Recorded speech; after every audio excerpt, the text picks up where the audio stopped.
Hello, Audio Marks coming to you from the Sachem Public Library. Welcome to the Marks for Life podcast with your hosts, Jimmy and CJ, two casuals turned Marks wrestling fans to give you a direct line to all things in the squared circle. Enter the ring at your own risk. We pull no punches, we hit hard, and we will slam you with all the info you need to know. So, ladies and gentlemen, are you ready? Because It's Rusev Day. And what a fine Rusev Day it is. welcome everyone to another edition of Marks for Life podcast. I am one of your hosts, CJ. And I'm Jimmy. And today we have a very eventful week outside of wrestling programming. Specifically, a lot of wrestling news coming up via Hall of Fame ceremonies. There's this upcoming Raw. We have a lot of stuff to catch up on.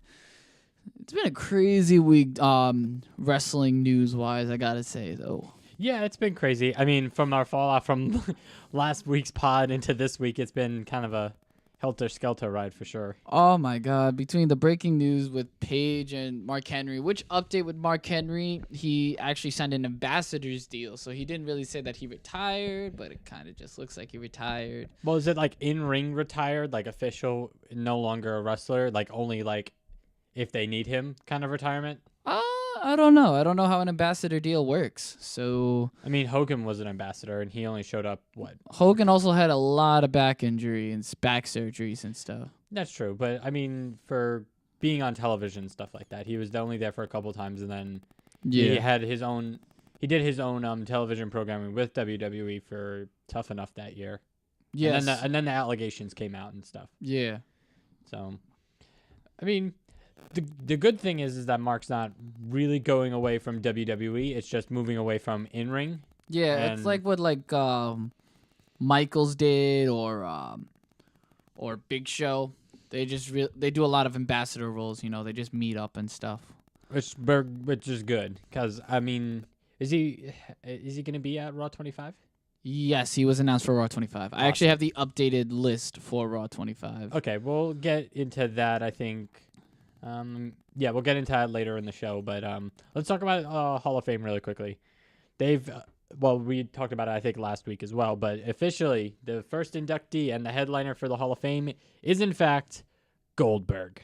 Which was to be expected, especially after this past year that he had as a run, defeating Brock Lesnar in an 86-second match. Well, that was the year before that. But yeah, but it was all part of that. Well, yeah, but then he got him out of last year's Royal Rumble.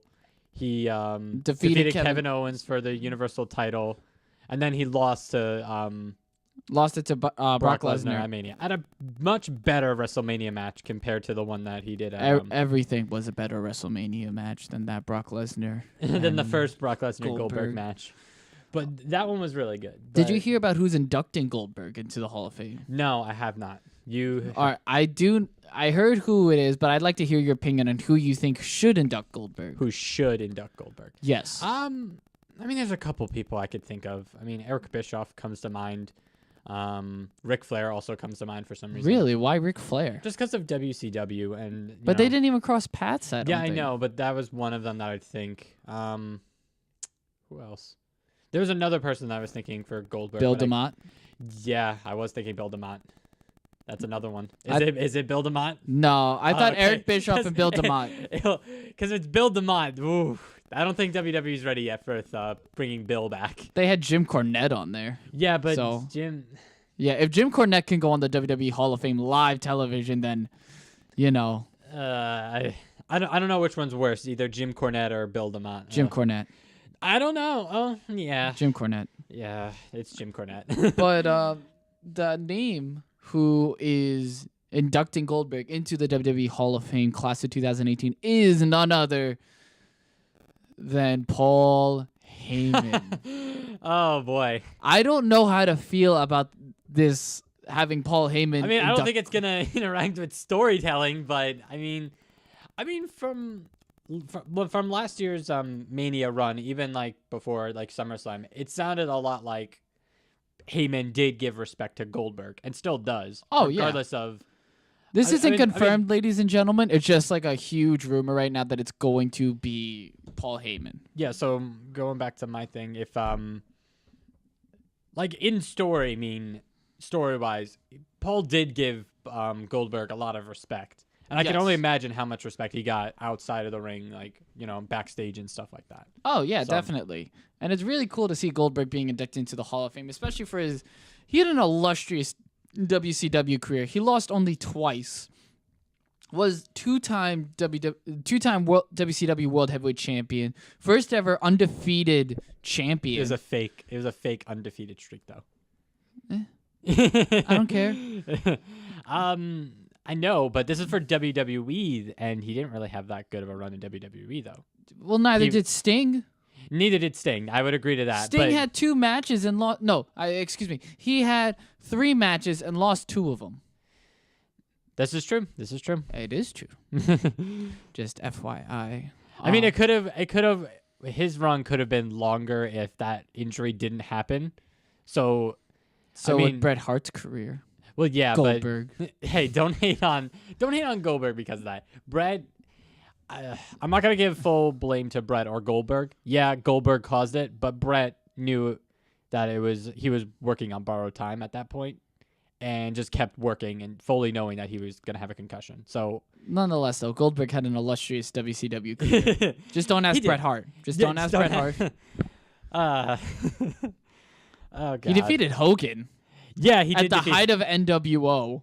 This is true. This is true. You know, not many people can lay claim to And that. for a big guy wrestler, he was very athletic. He did Oh, several man. backflips in his youth. Like, he was a guy that, You know, you ever played the wrestling games and there was always that one where it was just like backflip, that taunt? yeah. I never knew until I researched it, and that was Goldberg. I'm like, Goldberg did backflips? And Yeah. that- You saw the... I remember I could rewatch any Goldberg memories, like his highlight reel on YouTube all the time, and the backflip was one of them. His match with Bill DeMott, I think, was probably one of them. it was probably humorous. Yeah, it was probably humorous. And then, of course, the cattle prod, which is probably the dark time for... Yeah. That was a dark time for Goldberg, but Yeah. but I think Goldberg at the end of the day does deserve it. I Yes. feel like he was this iconic, wrestler that went into, the mainstream of wrestling, I guess you could say. Yes. So, yay, Goldberg. Congratulations to the Hall of Fame. We already threw that shout out to you on Instagram and Twitter and Facebook. So, I did see that, and it was good. thank you. We did wonder who was next, and you were next. But he's not last. He's not last. We'll find out who more is in the coming weeks, hopefully. Yes. Next up on our list, we have WWE not only announcing a couple of signings this past week, but Like officially signings. official signings, but they're showing interest in a couple of past wrestlers that have worked for the company. They announced that they have signed Ricochet, Hanson and Rowe of War Machine, and Candice LeRae to WWE NXT contracts, which is really amazing because one, War Machine is reminiscent of how the Bludgeon Brothers are, how Authors of Pain are, Heavy Machinery. They're very two big hoss fighters, and it's And arguably the greatest tag team in independence. Currently, right now, next to the Young Bucks. they're not independent anymore. Well, not anymore, but before that, they were quite arguably the best tag team in the independents. Yeah, a lot of people have heard the name War Machine. It's not very often you get two really big athletic wrestlers on the independent scene getting that much steam. It's usually a lot of smaller guys, doing a lot of flippy shit. But Just these like their guys- other signing, Ricochet. Yes, Ricochet did a lot of flippy shit, but apparently he did a lot He's of the good he's like the best flippy shit guy though. I thought Will Ospreay was the No, best flippy he's shit guy. no. I would argue that Ricochet is the best flippy shit guy. It's just right now in the independents currently, Will Ospreay is the best one. Well, But overall, of all time, it definitely belongs to Ricochet. yes. Ricochet, I remember watching him in Lucha Underground as Prince Puma, and I loved his matches with Johnny We saw Mundo. Ricochet live. At Yes, we did. House of Hardcore when they were here in Long Island. Yes, he defeated Tony Nese, Yeah, right before he went to 205 Live. Yeah, right before that. But It was a good match too. it was fantastic. Ricochet was amazing. And I remember during that wasn't that Tony like the whole sound system like Yeah, it shut was. off? It shut off, and Ricochet was beatboxing to his own thing until they got the music back. Yes. It was a good moment at that show.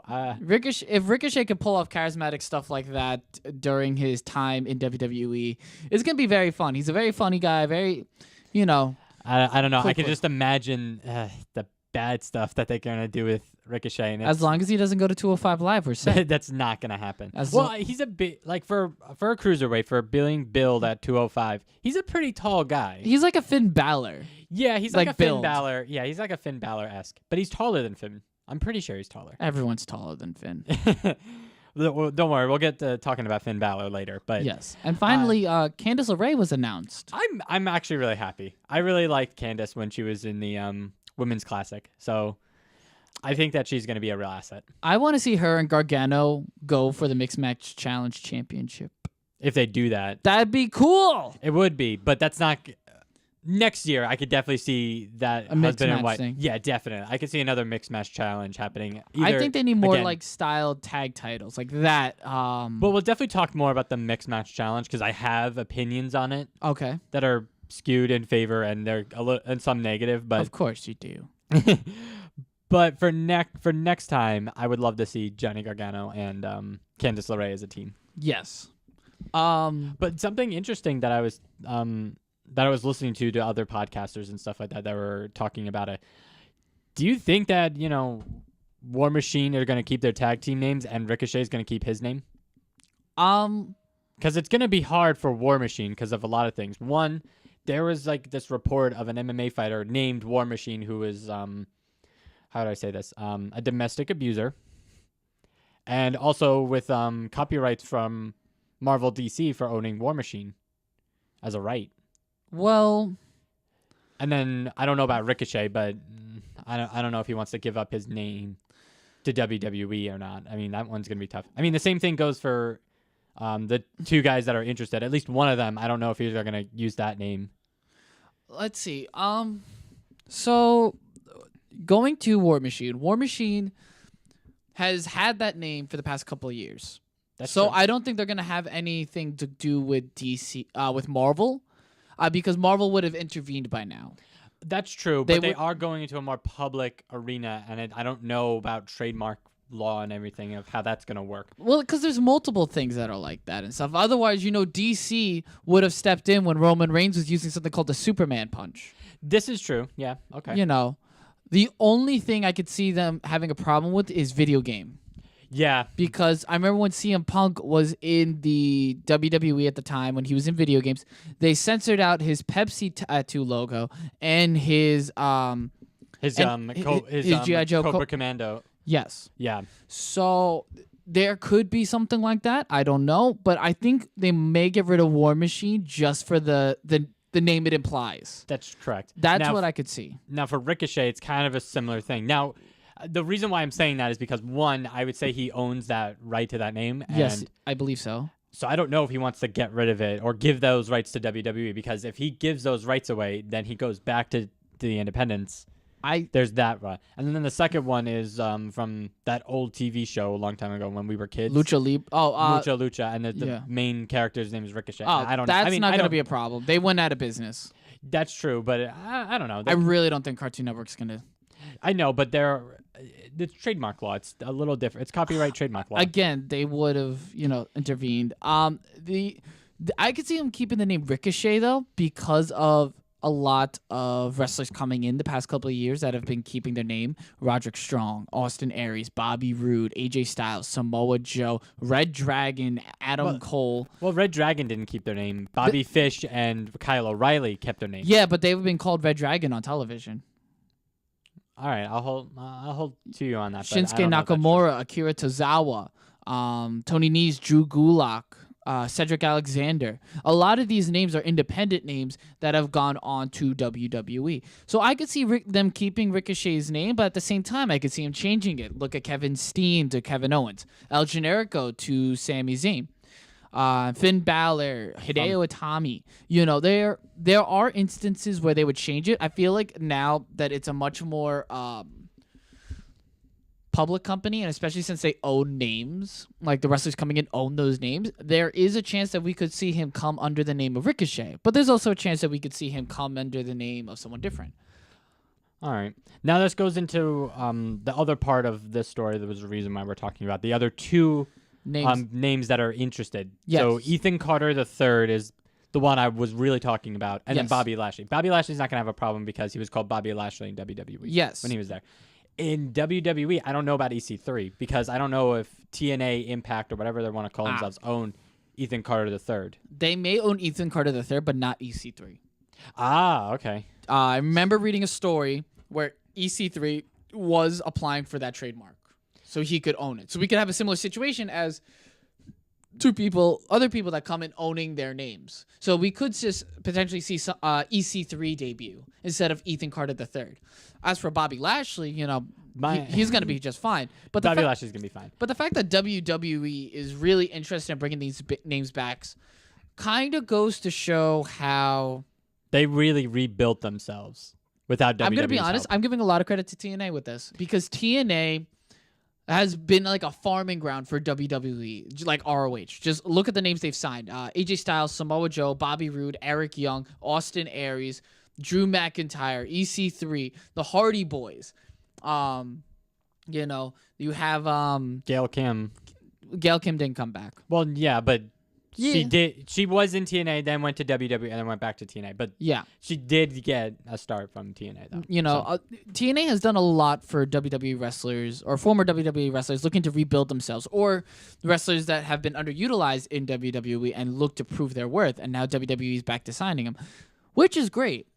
That's a reason why TNA should remain, because it allows them to rebuild their careers.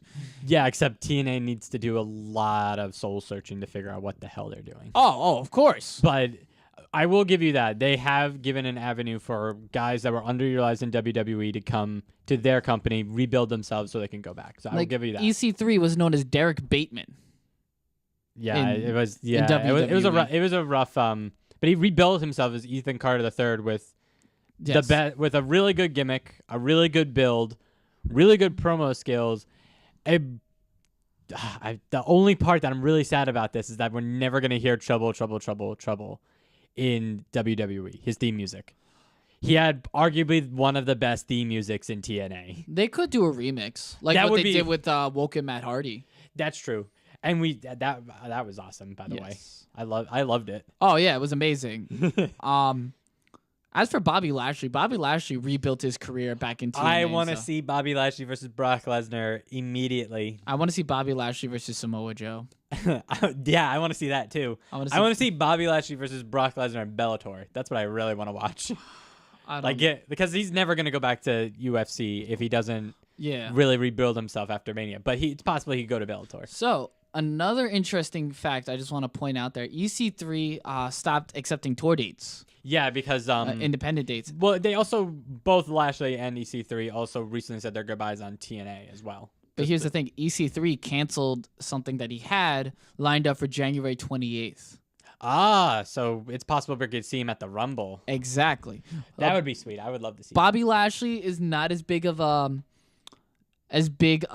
rumor for the Royal Rumble right now, but EC3 is definitely in. But post Mania, it would be sweet to see Bobby Lashley come out.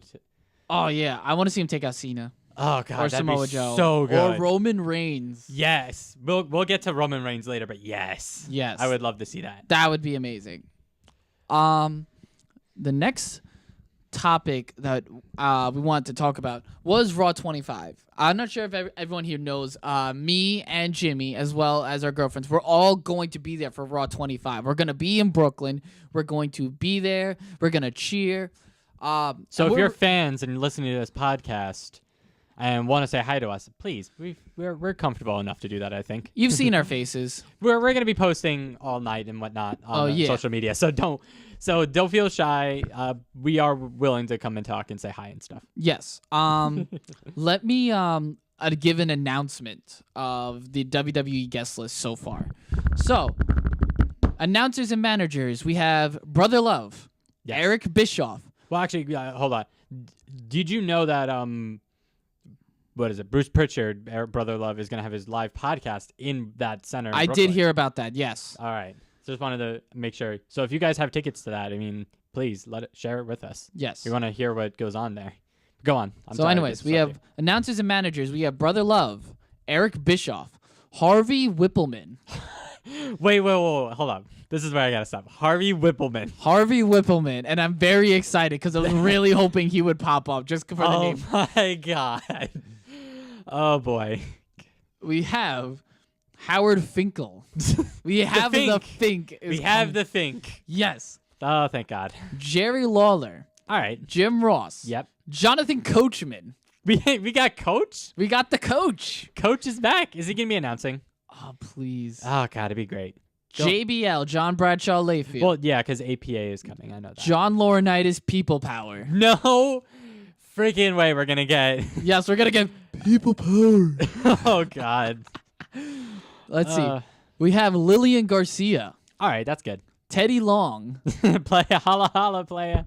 We're going to make this a tag team match. If he does that, I'm going to cheer and chant with it. We're It's gonna be laugh amazing. so much. It's going to be awesome. I can't wait. Oh God. And Terry Runnels. Terry Reynolds, really? I'd like to see her interact with Goldberg. Not That'd be Goldberg, cool. Goldust.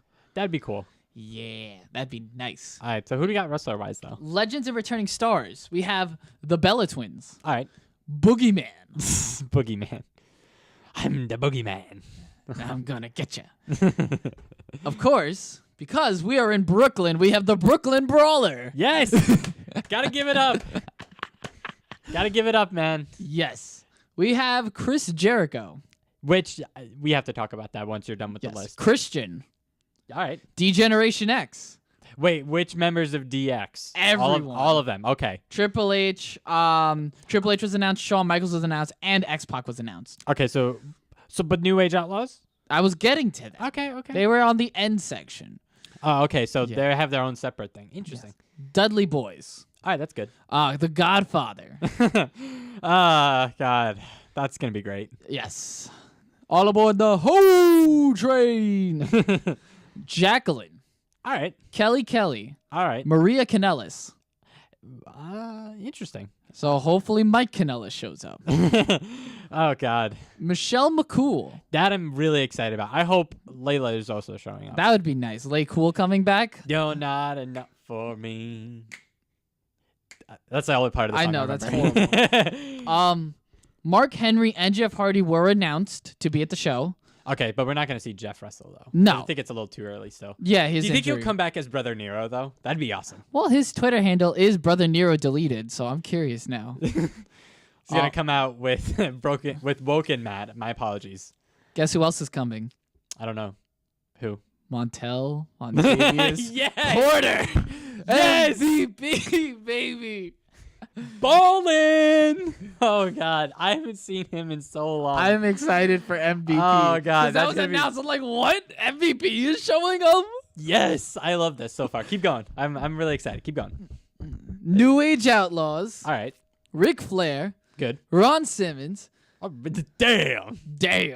Scott Hall, All right, Ted DiBiase, the $1 Million Man. of course, the $1 Million Man, Tori Wilson, All right, Trish Stratus, all right, and William Regal. all right. There's no confirmation of the Undertaker though. Well, there was. I said Undertaker. Oh, you did? Yeah, Undertaker and William Regal. Yeah. No, you didn't say Undertaker. You said Tori Wilson, then William Regal. I said Tori Wilson, Trish Stratus, The Undertaker, and William Regal. No, you skipped. I'm pretty sure you skipped. Well, we all know The Undertaker is going to be there. Are all these people are not going to be in? It's going to be split, but it looks like the big names might go from Manhattan Center to the Barclays. all right, Because it's only like a 30-minute There's no way train that ride. all these people are going to be at the Barclays Center. I would love that. I but that's think not gonna most happen. of them are, though. That'd be a lot. I wish that some of them were going to be there Yeah. at the Barclays though. That'd be pretty sweet. Unfortunately, Kevin Nash is not coming. He had a total knee replacement, so he can't fly. It wasn't his quads. I thought it was I his did hear other things that they were planning to get Bret Hart and Mick. Yes. Brett they couldn't because he has like a He has an- appointment with a hand surgeon or something. Yeah, like that. an arm surgeon out in Paris. And then Mick being the also being a mark, like one of us, couldn't do it because he thought it was It would go quote, against, too soon because of Triple H and Stephanie. yes, because he got He's fired like last year. Such a mark. I I'm love the man. pissed. I'm I pissed don't too, care. but I'm pissed, but he's a mark though. I love Yes. him though. And Hulk Hogan apparently is not going to be there either because WWE issued a statement Yes. saying that they're not going to have him around. But I did hear rumors that they might eventually. I did hear something about that. Oh yeah, but like, which sucks though. I'm upset to not see him for Raw 25. But they have a. They have some stack card. They have a stack card. Oh yeah, it's gonna be great. It's gonna be amazing. I can't. This is going to be a fun pay-per-view. Well, not a fun pay-per-view, but a very fun Raw that we're going to, and I'm very happy that we're going to bring the Oh, girls. it's gonna be so nice. It's going to be a lot of fun. Oh man. All right. I really wish that the. Oh, and Stone Cold's gonna be there, but for some reason he's not on the list that I just read. Stone Cold is gonna be there. Give me a hell yeah. Hell yeah. I don't have a thing for it. I know. I I'm know, I've been really busy. hoping The Rock shows up. That'll be interesting.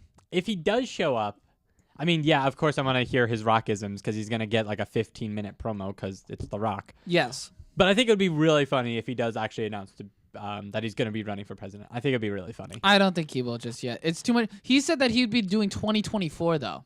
That's what he said. He said that he wouldn't look because I remember reading something. He said when he was looking into Yes, but I know. But if he officially puts his hat in the ring, literally in a ring, it'll be it'll be a great moment. I'm just saying that's going to be a moment that in the next big Raw show that they're going to do, which I think would be Raw 2000 after this.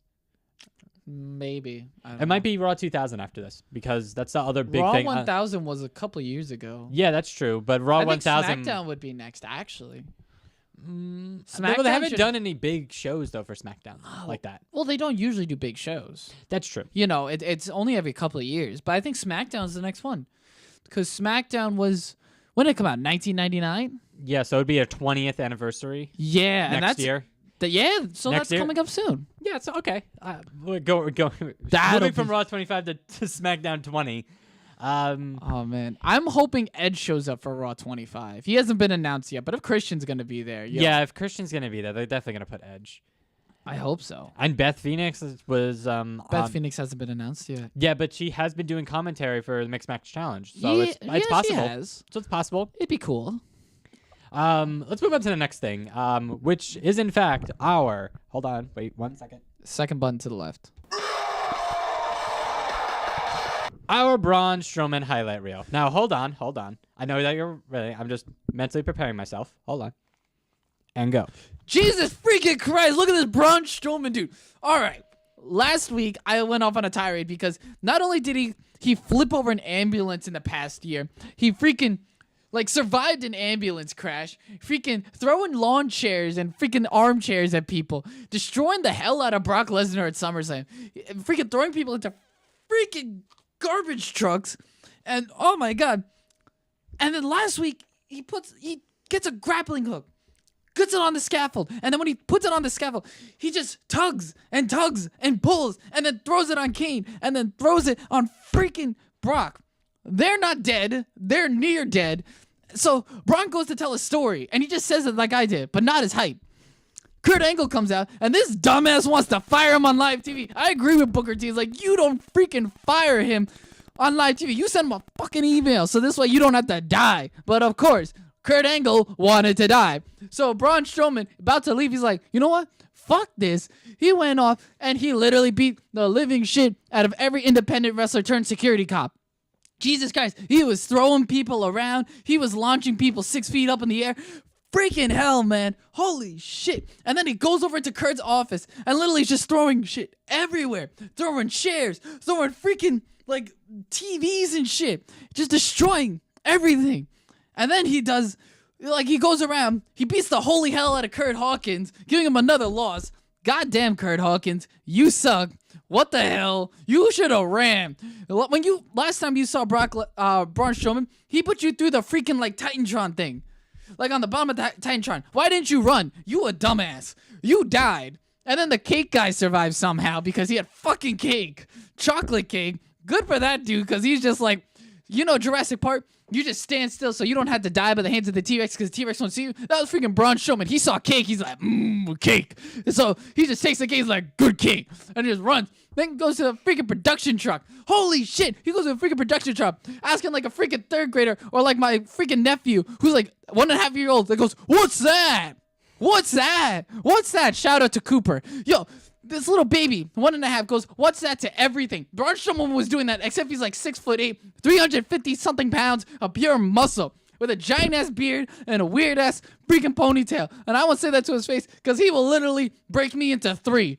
You know, freaking dude, he goes like, what's that do? What's that do? And everyone's like, holy shit, we gonna die. We're gonna be a Kurt Hawkins. Holy shit.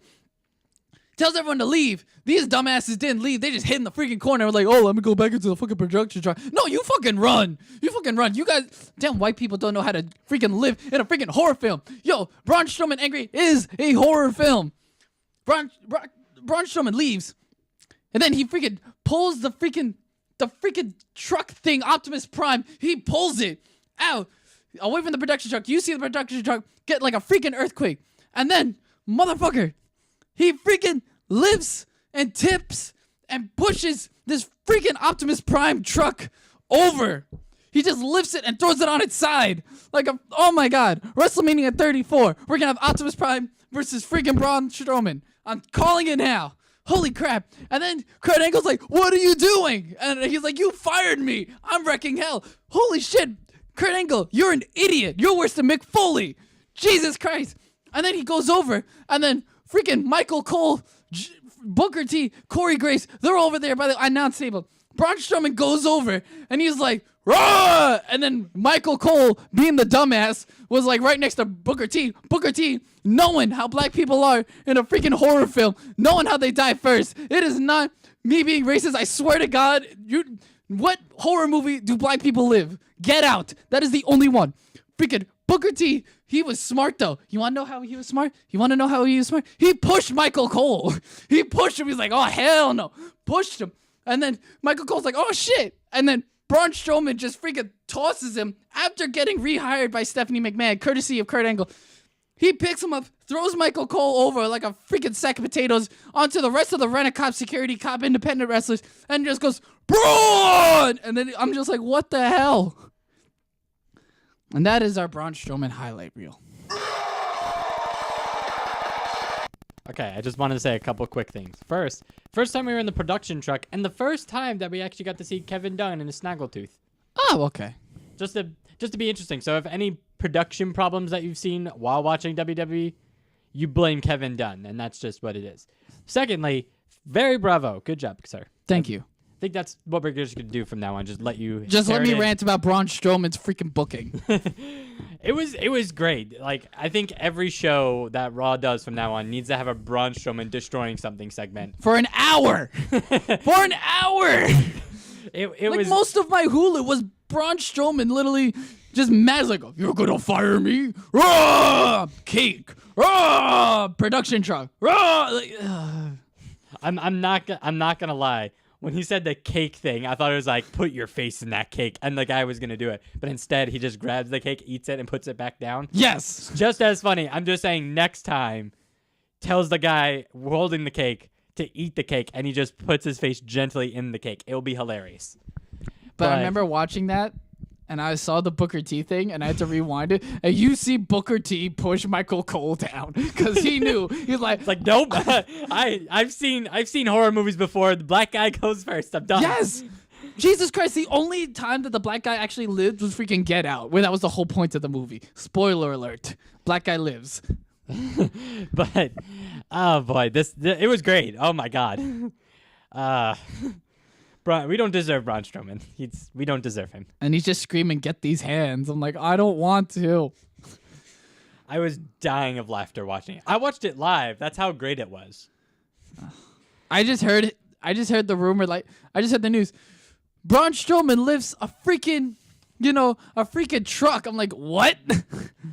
Oh, man. God, it was great, though. But yeah, Braun Strowman versus Optimus Prime for WrestleMania 34. Oh boy. God, man. What a great time, man. What a great time to be alive. Oh man. Speaking of great things that also happened on Raw, that final match on Raw was really good. Finn Yes. Balor versus Seth Rollins, and a surprise return of the curb stomp. Ha! You thought we were gonna say Dean Ambrose. No, he's still injured for Yes. 6 more months. Yeah, but Feel better, Dean. Feel better. Seth Rollins busted out. It's now called the Blackout. Which is what it was originally called in Ring of Honor when he was there. He never did it in Ring of Honor. Oh no, when he was in NXT, that's what it He was. never did it in NXT. Yes, it did. No, I don't believe so. But he for his old finisher, it was called that. I do remember people talking about that. But it's really nice to see him bring back that move because that was an amazing move, and it's really cool to see that because They really softened up on the curb stomp since they just got rid of the name because the name was probably the worst part of it. As we said with like War Machine, how threatening that sounds and stuff, and how much that could. How does give a him bad- Bludgeon Brothers not sound threatening? Because you throw brothers at the end of it and you're good. Anyway, And bludgeon's such a big word that kids aren't gonna know what. plus the curb stomp was a strong finisher, and it showcased in that Balor match. Yes, it did. Like Finn Balor sold Oh. the crap out of it. Good, and he also got a little bit hurt. He almost looked like he got a concussion, but he ended up wrestling the next night on the Mixed Match 205 Challenge. Live. Mixed Match Challenge. Yes. He did a really good job, like selling the move. Oh yeah, and that begs the question: Are other banned moves going to be used in WWE again? or I don't know, just moves that they were like, nah, like shooting star press could eventually make a comeback. I think if they get another Evan Bourne type, because I know Evan had to really work to get that move Yeah, unbanned for him specifically. yeah.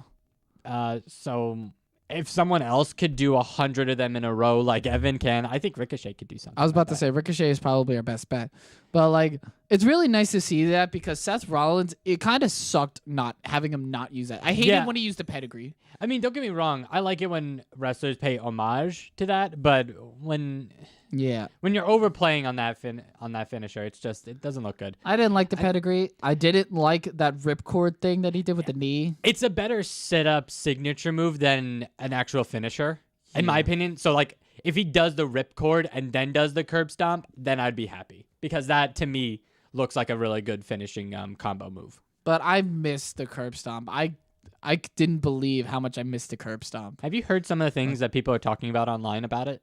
Uh, How that the curb stomp shouldn't have been used on MLK Day because it's racist. Have you heard about that? it shouldn't have been or should have been. Shouldn't have been because it's racist. Have you heard that? I have not heard that. Okay, so online there is some people saying that the curb stomp is a racist move because the only cited source of that ever being used for anything racially implicated was an American History X. Yes.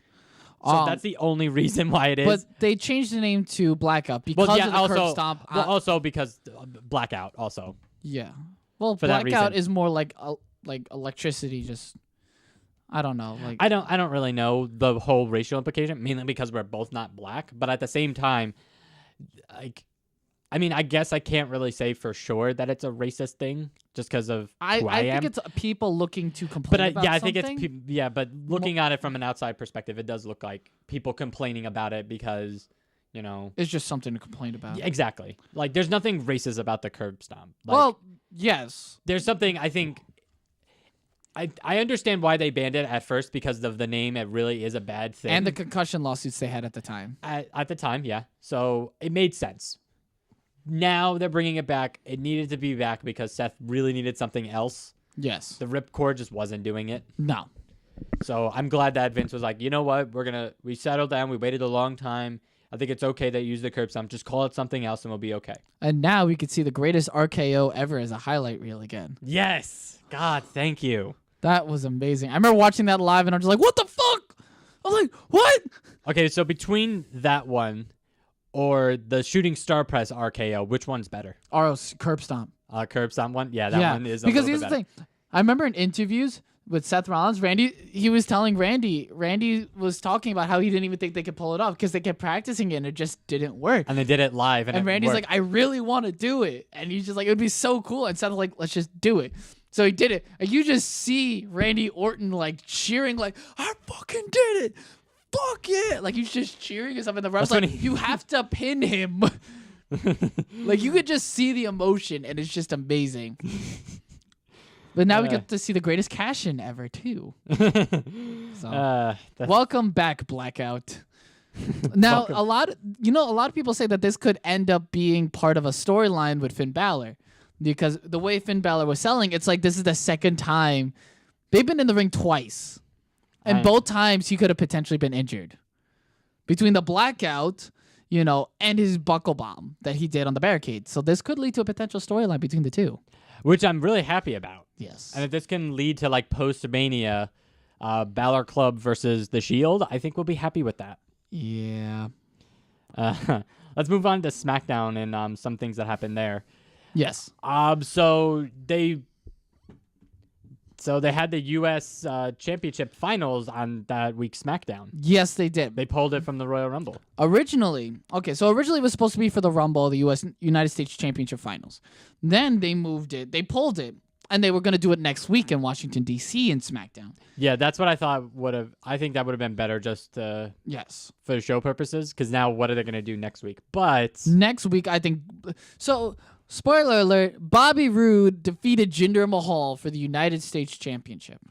It would have been a much better match if somehow it was Xavier Woods and Mojo Rawlings, just the way that they were acting last week. Jinder Mahal, I could have seen him lose against Xavier Woods. And then Mojo, I could see winning because of Baron Corbin taking out Bobby Roode. And then have that kind of thing going on. And it would have been different, and I would have liked that a little bit better. But still, I'm happy that Bobby is their new U.S. champ. It was a long time coming. It's glorious. It's amazing. The glorious U.S. champion. Yes. And now we get to see the United States Championship on the Mixed Match Challenge. Alongside with the women's champion as well. So that's very good. Both of the women's championships, the Intercontinental Championship, the Tag Team Champion. And let's see. But yeah, what this could lead into would be Dolph Ziggler coming back and making a return. Yeah.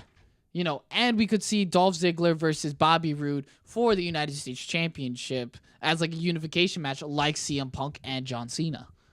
Yeah, that's possible. I don't know if I'd want that though. I don't know. They really jumped the gun on this because now they really they don't know what they're gonna do. And I love tournaments and stuff, but I feel they rushed it too much. They rushed it, and they should have done something different. Yeah, because having Bobby and Jinder face each other was kind of obvious. And I wish they did something a little different. It was a little like Xavier Woods and Bobby Roode would have been nice. Yeah, that would have been such an interesting. Even dynamic. Zack Ryder costing Mojo Rawley the win. That would have been cool. Yeah, I know. Like they should have just done more. There was just something missing. It's not that it's not good. It's just they should have done more. Yeah. Oh well. So it's a little underwhelming. What wasn't underwhelming, on the other hand, was what was going on with the Usos backstage. Yes. That's actually now I put this on the list. No, I know, but we could talk about that really quickly. Yo, Chad Gable and Shelton Benjamin are heels, boy. I know, it's pretty awesome. Yes. So considering the news surrounding the Usos, they're definitely losing the titles. Yes. So the news surrounding it, I believe it was Jimmy, right? Or Jay? I think it was Jay, because it wouldn't have been Jimmy. Yeah. I think it was Jay. So Jay Uso was arrested for committing... Let me look it up, but you go on with the story, though. So they were... hold on. Jay Uso. Is it Jay Uso? I'm pretty sure it's Jay Uso. But anyway, one of the Uso brothers got... what was it? A DUI. Oh, yeah. Jay Uso got arrested for a DWI. DWI. My apologies. While on the road. He had a $500 bond or whatever he had to pay. He paid it.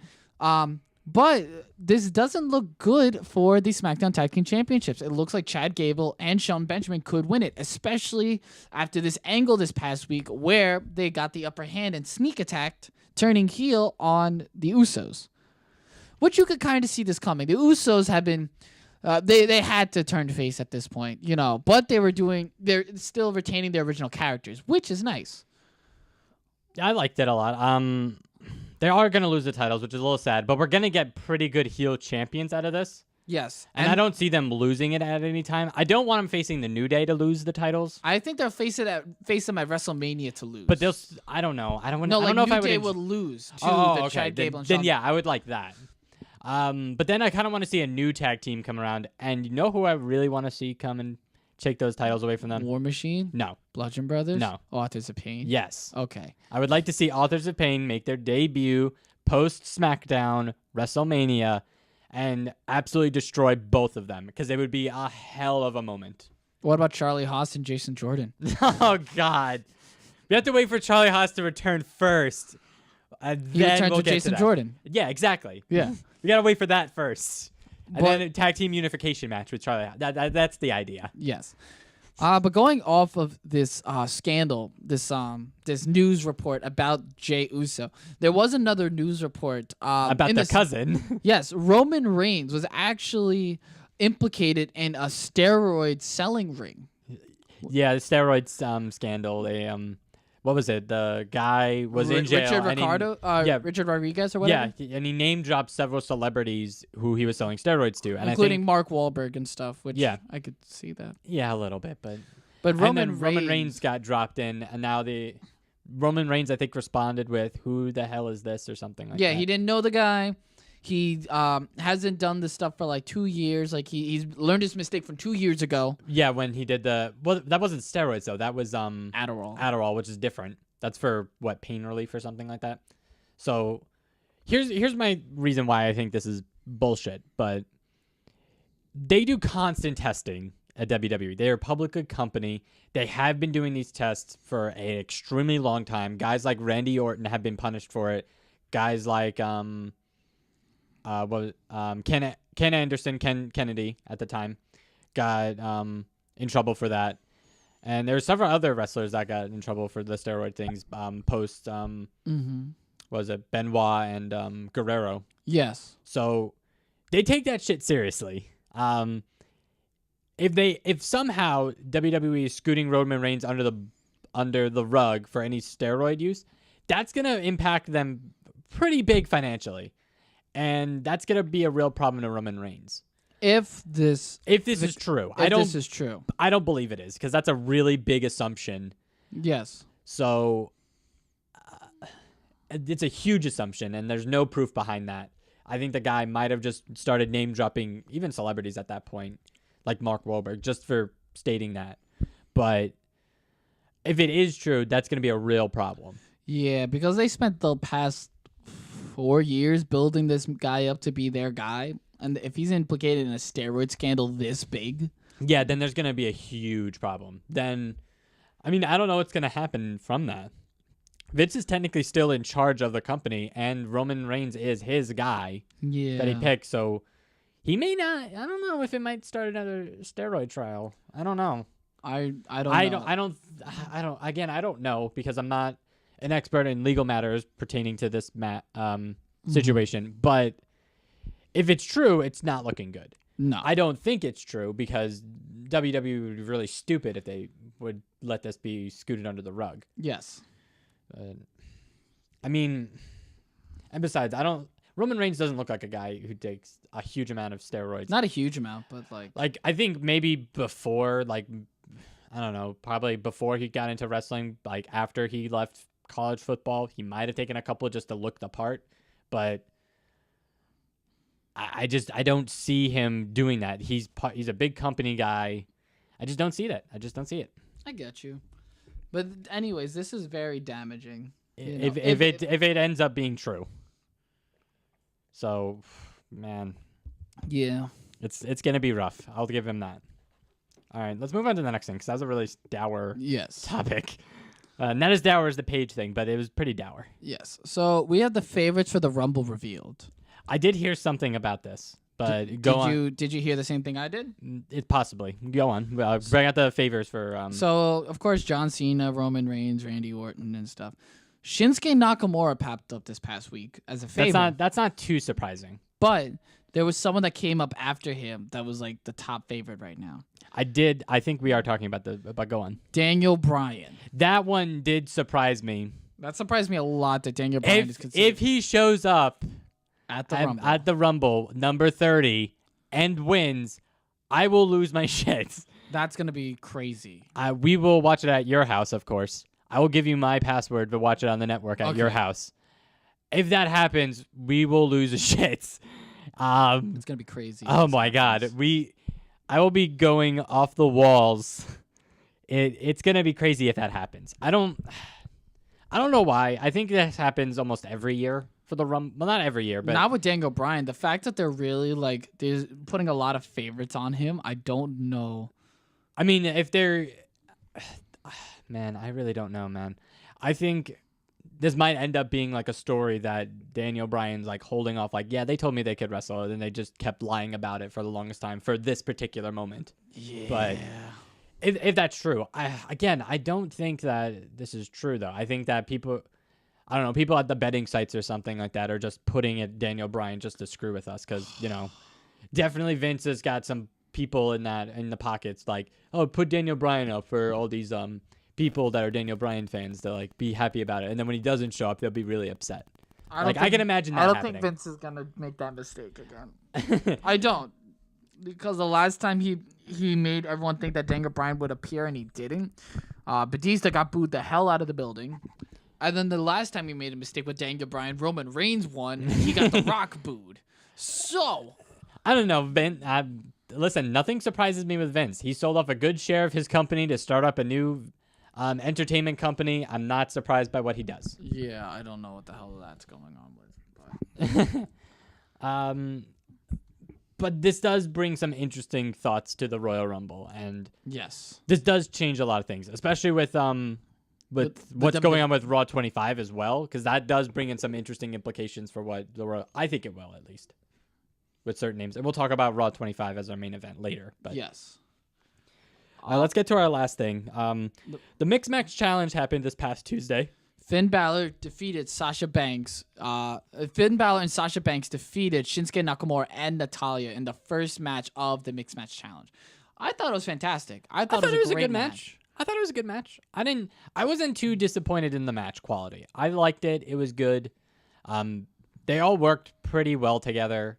I think what I'm disappointed in with the Mixed Match Challenge is that Shinsuke lost.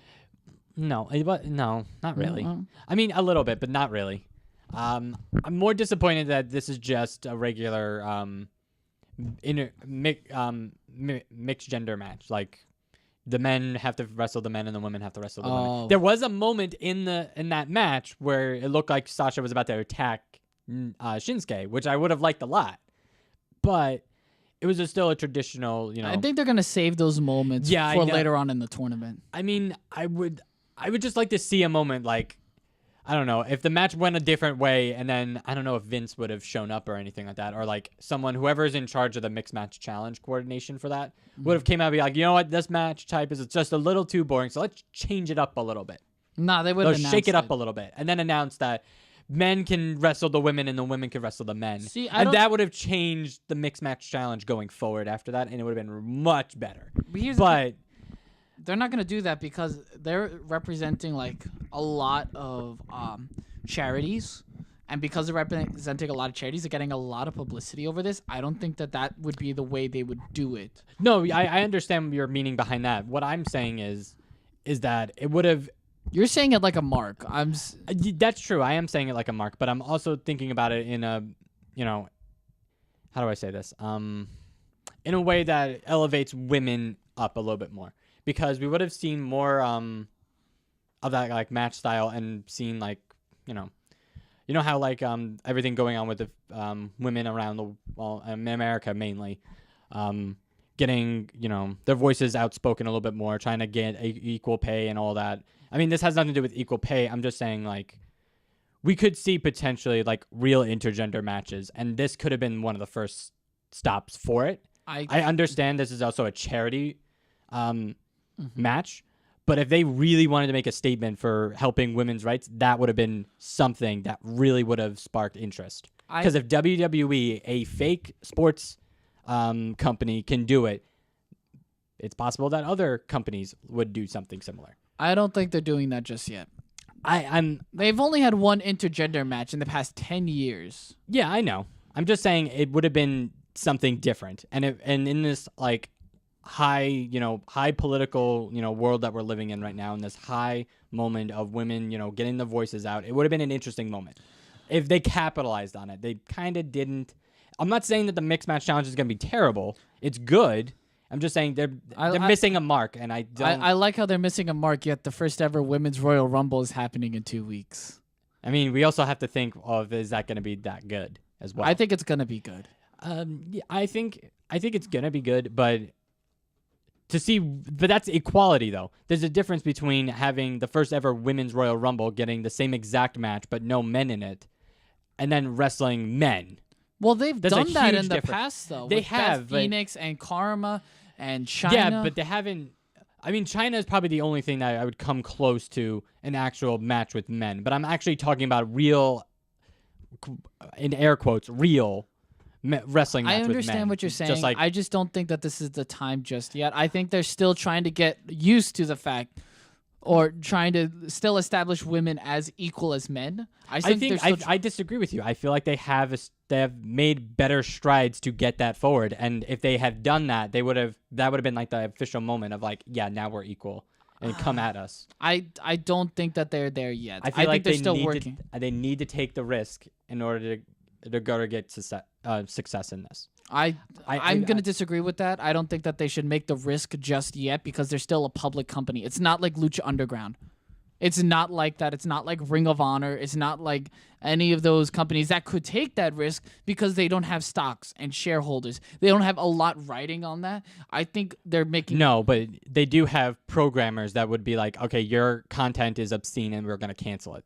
So that's their fear for those companies. Yeah, there is a stockholder share, but if you're kidding me, if people start paying more money into the network, into WWE for merchandise, for ticket sales, for touring, for all that stuff, meet and greets, actual matches, and pour money into that, their stock raises go up because people are going into the business. Mhm.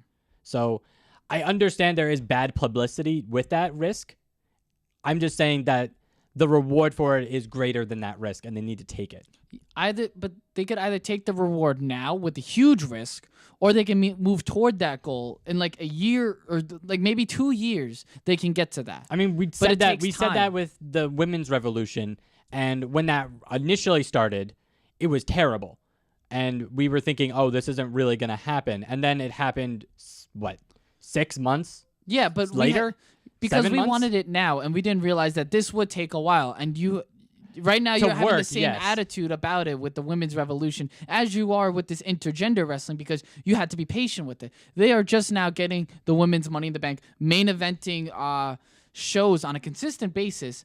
The women's Royal Rumble match, Elimination I Chamber feel- might be next. I'm just saying, you just got to be I patient. I understand the patience rule with that. My problem is that, you can only be patient for just so long.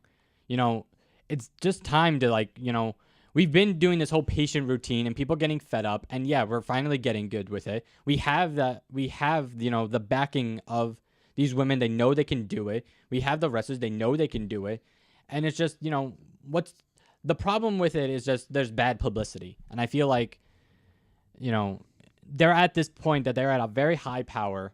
They have pretty safe workers working in this tournament. I don't really see any bad workers. Maybe Sasha, but even then, that's like, okay, she did a couple of accidental, bad bumps, but that's about it.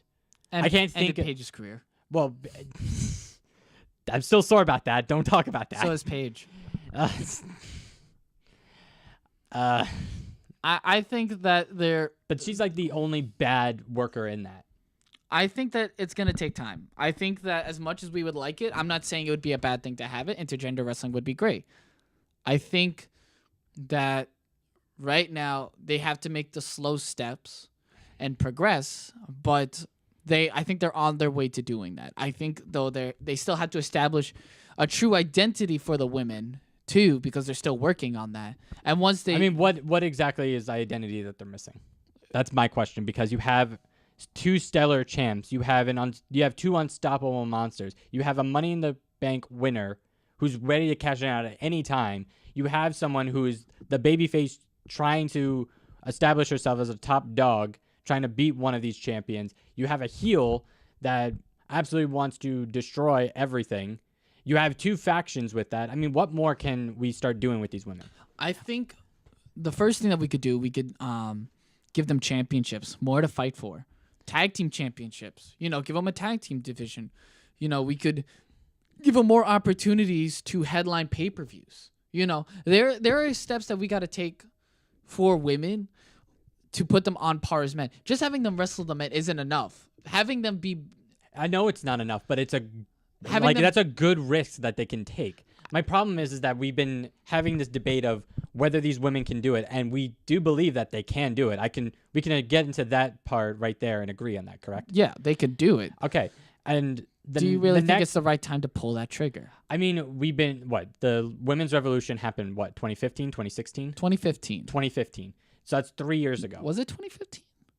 Yes, 2015. Okay, so that's 3 years ago when they started to actually give women bigger matches, because NXT prior to that had about 2 years before that. Yeah. And on the independent circuit, women are doing that all the time. They're just not getting a big enough name to it. I would disagree with that. I think that women only started really getting it in Lucha Underground and TNA. Those are the only two companies. What Ring about of all Hon- those other women's only promotions though? Yeah, Like that's women Shimmer only. and Shine and all those other ones. That's women only. You're not. You were Well, yeah, talking about women only, intergender. yes, We're talking but- about intergender. Yes, I know. I'm saying for those women's ones have elevated women into that aspect, but they've also had intergender matches. Have you ever seen Joey Ryan's matches? Some of them are at these all women promotions, like Yes, Shimmer but that's and Shine. only in the past couple of years, though. Am I correct? That's true. Yes. Exactly. That's what we're talking about. The past couple of years. This has only been going on in the past couple of years, like the past maybe 4 years. I think that the audience is ready to watch this, and and I know that they can pull off fantastic matches. I just feel like they can do it. I feel like it's just the right time. Again, I think they're testing it. They're not going to do it full blown. We just got the first one in 10 years in WWE in general, and we had that with Becky Lynch and James Ellsworth. That was the most recent one, and it was good. So they know that, okay, if we ever want to, we can go back to it, but we have to make sure we're ready for it. That's the thing. You really have to look at it and take steps, and you have to be careful with it. Because with something like WWE versus something like Shimmer versus something like Lucha Underground, they don't have much to lose. All right. WWE has a lot more to lose, and that's the thing. You got to be smart. This is the same reason why they're not letting Paige come back or Daniel Bryan. They're being so hesitant because they have such a huge company where stunts like these, risks like these could be detrimental, and they have to think from a business point of view. And intergender wrestling is on that same level, so they had to be very careful with that. So they are making the strides towards it. They just have to be. You just got to be patient. That's the thing. All right. We'll put a hold off on that debate because I feel like that'd be a really good episode, and I don't want to spoil the marks for this because we do have to talk about Raw 25. Yes. So let's take a break, and then we'll jump right into our Raw 25, our moments, so on and so forth.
And we are back with our WWE Raw moments from the past 25 years. Yes. Did you okay. make a list? No, but I have a good amount of them in my head already. How many Okay. are we going to be doing? I don't know. I just have a list of things that what came How to many, mind with how Raw. many's on your list? I don't know. I didn't count. 'Cause I can 3, probably think 4, about 5, 10. 6, 7, 8, 9, 10, 11, 12, 13, 14, 15, 16, 17, 18, 19, 21, 2.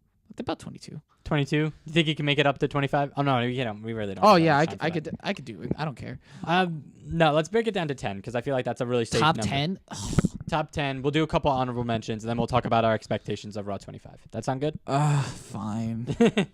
All right, let's start with some honorable mentions. You had about, what, 12 on your honorable mentions at this Okay, point? I can mention some honorable mentions right here. First honorable mention that I can really think of while looking at my list is the Rock and Hurricane segments.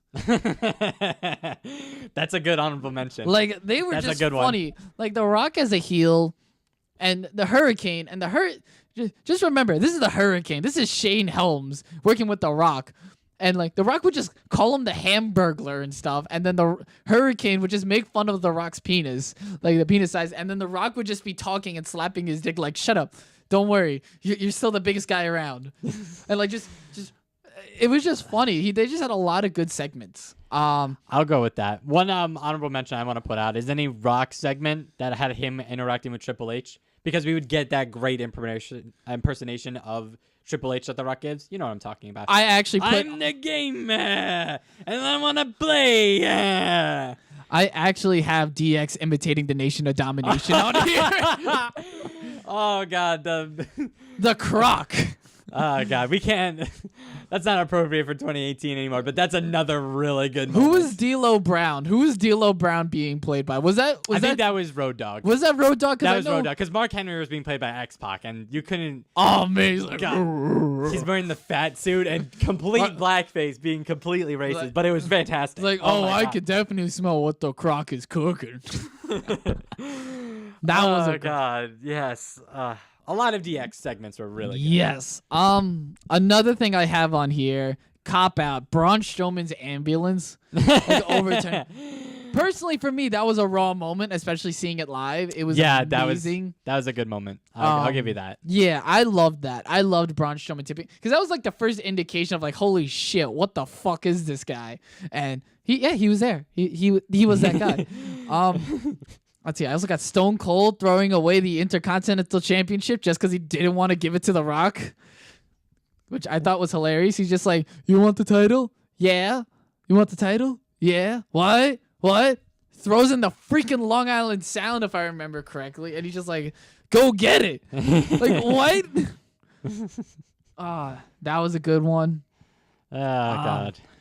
I have the Fall of the Shield. That's a good one. That's my top 10. That's my number 10. That's in your top 10. That's my really? number 10. Really? I thought that was a really good moment, and there's memes of that for even people in mainstream doing that. I think the first one memes of that I could think of is when Russell Westbrook left the Thunder to go to what is it, Golden State Warriors a while ago, and that was a very funny segment. But it was a great segment overall. Another one that's well, actually, no. That one's my number 9. My number 10 is the Festival of Friendship. How that's... I mean, don't give me that. It was fantastic, even though we knew what was going to happen. I forgot it happened. Oh, wow. I did. It was... But that was such a great moment. You can't deny it wasn't a great moment. It was, you know... You it had was Gilbert come out. Oh, God. It was like... You had the painting. You had the creation of Owens.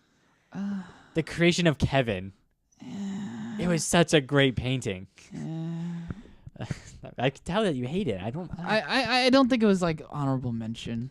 I think it is. I think it was a really good moment. An honorable mention would be like Brock returning to WWE. That's my top 5 though. Really? Well, yeah, I had a real affinity for Brock Lesnar. I remember one of like the top moments going back into wrestling that I looked up into was the infamous SmackDown moment of him, suplexing Big Show. Into the ring, and the ring exploded for the first time. Like, that was a moment to me that was like, oh my God. Like, at first, when I saw that when I was in 9th grade, being a stupid teenager, thinking that was actually real. But when he returned, I marked out. I thought it was great. I put the Nexus invasion as an honorable mention. That was a good one. I remember watching that live. It was intense. 10, 11, 12, 13. Yeah, that was intense. Just seeing them destroy everything was like, holy fuck. Yeah, because I didn't expect that coming from legitimately nobodies. Yeah. Because back then I didn't know who Daniel Bryan was. I wasn't a member of the IMC, so IWC. My apologies, not IMC. IMC is something different. I got you. I also got the DX invasion of WCW as like an honorable mention. Yeah, that's a funny moment. It was okay. It's it was cool to look back on, but it's like it's an overplayed moment that everyone talks about. Like not that I don't think it's funny. I do think it's funny. It's just you're gonna hate this. I have Occupy Raw as an honorable mention. No, I liked that. I liked it too. I'm just saying it's not like my top 10. No, like it was a good moment. I wouldn't say it was my top 10. Another honorable mention that I really liked was the return of Bret Hart.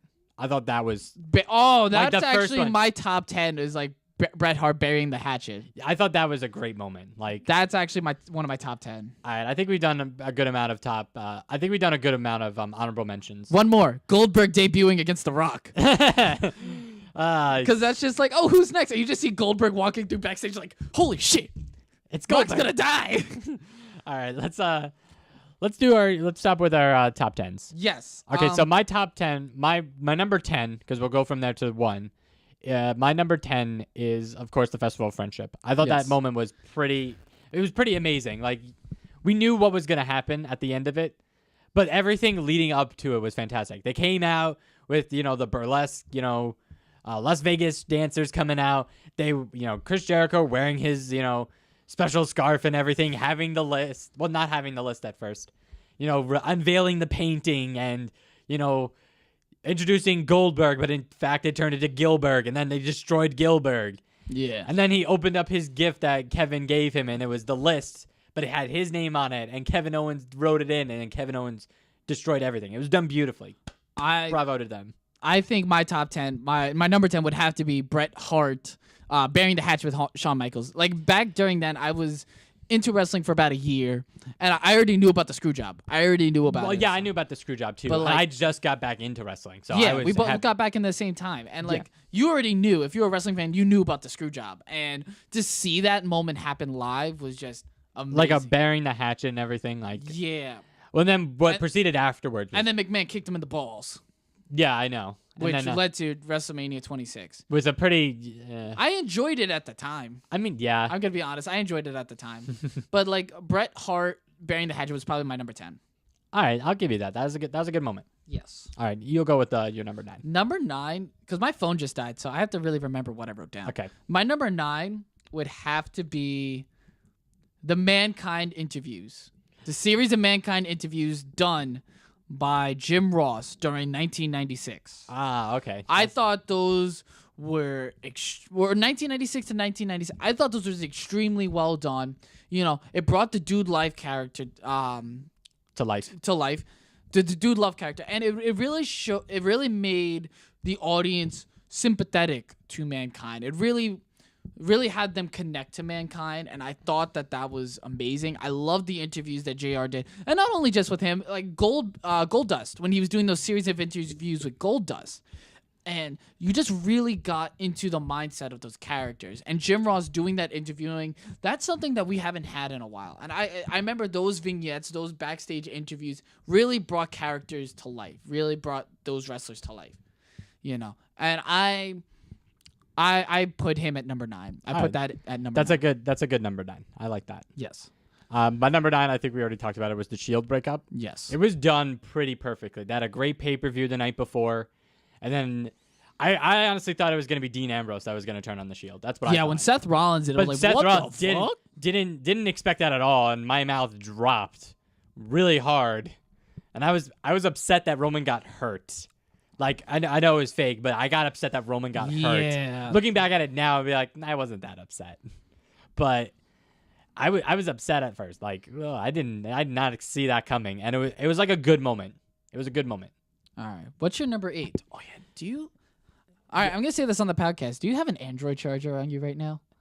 Yeah, I do, actually. Yo, can you, spot me that so this way I can get the rest of my list? Yeah, let me, yeah. And while I'm doing it, I'll talk about my number 8. My number 8... if I had to go off the top of my head, because I have to at this point, is I also have a portable charger. So here you go. I just need the wire. Okay. Sorry guys, if you guys really want. Oh no, I meant like the portable charger too. I don't have the wall outlet. Yeah, guys, I'm sorry. This is iPhone. This is iPhone. Oh, iPhone. Oh, I have the other one. My apologies. Okay, sorry guys. I really need this list because I can't screw this up. Because I thought long and hard about like what I really felt. Can I have the twist tie? Yeah.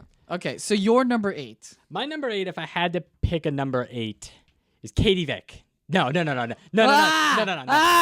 No, Ah! it's a joke. Ah! It's a joke. It's a joke.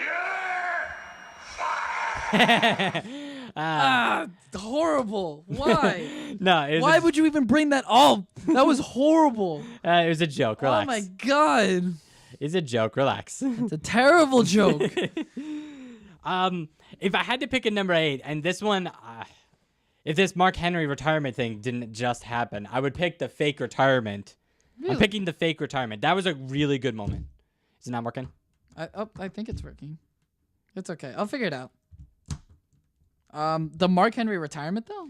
Yeah, well, that retirement speech his fake retirement speech was fantastic, and then John Cena coming out to give him praise. There was like This was like the first steps into the Hall of Pain stuff. No, Hall of Pain was 2011. This is him reviving it. Okay, yeah, okay. No, that was around the same time. 2013. No, that wasn't his retirement speech. Look it up right now. Okay, I'll look it up right now. Look it up right now. His fake retirement led to, my opinion, it led to the. I'm pretty sure though it led to 2013. What is it? I can't believe we're doing this live on the podcast. Right Oh now. yeah. All while I'm trying to figure out how to freaking charge this. Here, I have another one as well. That might be a little bit better. Yeah. But I'm telling you, it's 2003. 2013. Excuse me. But regardless, that retirement was pretty good. Oh, it was good. Yes, fake retirement happened in 2013. Told you. Okay, so it happened in 2013. Let's see what the Hall of Pain was. 2011. That started 2011. Should have wrote this down. You don't happen to have like? I have a wall. I might have a wall one. Yeah, let's try that. Because I don't know why this isn't working. We're sorry, guys. I really need this list because now I'm really forgetting like all the stuff I wrote down. Oh, dude, wait, give me your phone. Give me that. Plug it into your laptop. Yeah. Lit. But regardless, his fake retirement was fantastic. Yes. What? All right. Let's see. I'm trying to figure out what I had for number 7. Well, or number 8. Like his retirement, it literally showcased every bit of it. Like there was real sadness to it. He had his peach salmon suit. No, go on. And then you had John Cena coming out and giving him praise, and then at the end of it, he just faked it and just destroyed Cena right on the spot. Oh yeah, that was a crazy moment. I'm not gonna deny it. That was good. But that's my number 8. My number 8. Now I gotta really remember off the. Did you write it down on a specific thing? It's under Notepad, but like we're not gonna be able to get it. Gotta make sure you charge these things before you come in, bro. Bro, I was working all day. Shut the hell up. My number 8 would have to be Edge retiring. Yeah, the real one. Yeah, that was. Yeah, that really brought a tear to my eye. That was really sad. I remember watching it and I was really shocked because I wasn't. He just came out of nowhere and then retired on the spot. It was. And they were announcing it throughout the night. I'm like, why are they doing this? Is this real? Like Edge has important news and it. Because he was on SmackDown at the time, and it's like, why is he on Raw? Yeah, and I couldn't do it. I was shedding a tear. It was rough. I loved Edge. It was a rough one. It was definitely there. Yeah, and that was probably my number 8 pick. Seeing him retire like that.